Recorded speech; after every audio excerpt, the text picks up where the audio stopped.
জুৰিয়াৰ Unitarian জাতীয় বিদ্যালয়ত বিধায়ক নুৰুল হুদাৰ ব্যৱস্থাপনাত কৃতি ছাত্ৰ-ছাত্ৰীসকলক সম্বৰ্ধনা জ্ঞাপন। জুৰিয়া শিক্ষাখণ্ডৰ অন্তৰ্গত ইউনিটেৰিয়ান জাতীয় বিদ্যালয় ছিনিয়ৰ ছেকেণ্ডেৰী স্কুলে সদ্য ঘোষিত হাইস্কুল শিক্ষান্ত পৰীক্ষাত মুঠ ৫৬ গৰাকী শিক্ষাৰ্থীৰ ১০০% শিক্ষাৰ্থীয়ে প্ৰথম বিভাগত উত্তীৰ্ণ আৰু উচ্চতৰ মাধ্যমিক চূড়ান্ত পৰীক্ষাত ১০০% শিক্ষাৰ্থী উত্তীৰ্ণ হোৱাত উৎফুল্লিত হৈ ৰূপহীহাট বিধানসভা সমষ্টিৰ বিধায়ক নুৰুল হুদাৰ ব্যৱস্থাপনাত বিদ্যালয় প্ৰাংগণত শনিবাৰে এখনি সম্বৰ্ধনা সভাৰ আয়োজন কৰা হয়।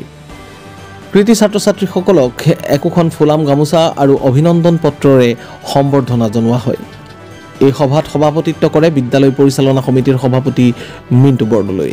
অনুষ্ঠানত মুখ্য উপদেষ্টা তথা উদবাৰী উচ্চতৰ মাধ্যমিক বিদ্যালয়ৰ প্ৰাক্তন অধ্যক্ষ ফজলুল হক মৰলে বক্তব্য আগবঢ়ায়।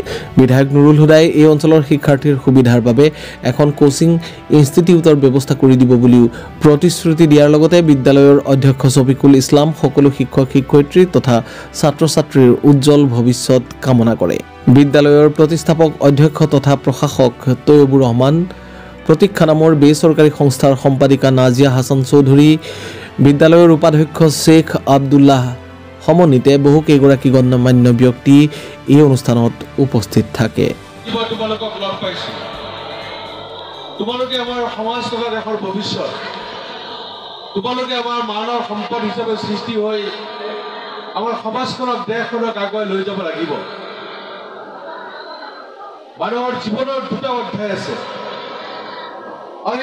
ইউনিটেৰিয়ান জাতীয় বিদ্যালয় জুনিয়ৰ ছেকেণ্ডেৰী ইয়াত প্ৰতি বছৰে ৰিজাল্ট ভাল হয় আৰু এইবাৰ অধিক ভাল হৈছে।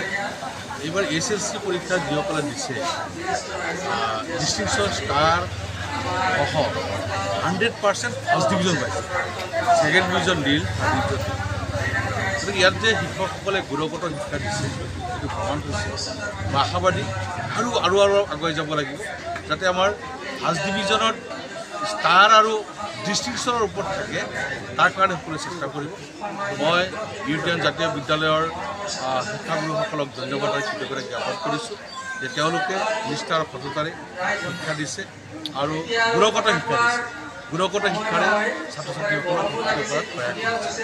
গতিকে শিক্ষক শিক্ষয়িত্ৰী পৰিচালক কমিটিক মই ধন্যবাদ আৰু কৃতজ্ঞতা জ্ঞাপন কৰিছোঁ। ৰেংকিং হিচাপে উঠাই দিছে এবাৰ, কি ক'ব আপুনি? তাৰমানে এইবাৰ ৰিজাল্টতো আকৌ শুনা পাইছোঁ কিছুমান পৰীক্ষা নিদিয়া ছাত্ৰৰ নাম্বাৰ গৈ ওলাইছে, গতিকে আকৌ আছে। গতিকে চৰকাৰটোৱে আচলতে ৰেংকিঙৰ ব্যৱস্থা লাগিছিল, কাৰণ যিয়ে যদি 100% নম্বৰ কোনোবা পাইছে তেওঁ কিয় লুকাই ৰাখিব লাগে? অসমে জানিব লাগে কিয় মোক ল'ৰাটোৱে এই ইমান ৰেংক পাইছে। ৰেংকিংটো থাকিব লাগিছিল। হঠাৎ ৰেংকিংটো নাইকিয়া কৰি দিয়াৰ কাৰণে ছাত্ৰ-ছাত্ৰীসকলৰ মনৰ যিটো হাবিয়া, এইটো মনৰ যিটো উঠাটো অলপ কমি যাব। গতিকে এইটো আমি পোৱা নাই, পৰৱৰ্তী পৰ্যায়ত আমি কথাবিলাক আলোচনা কৰিম।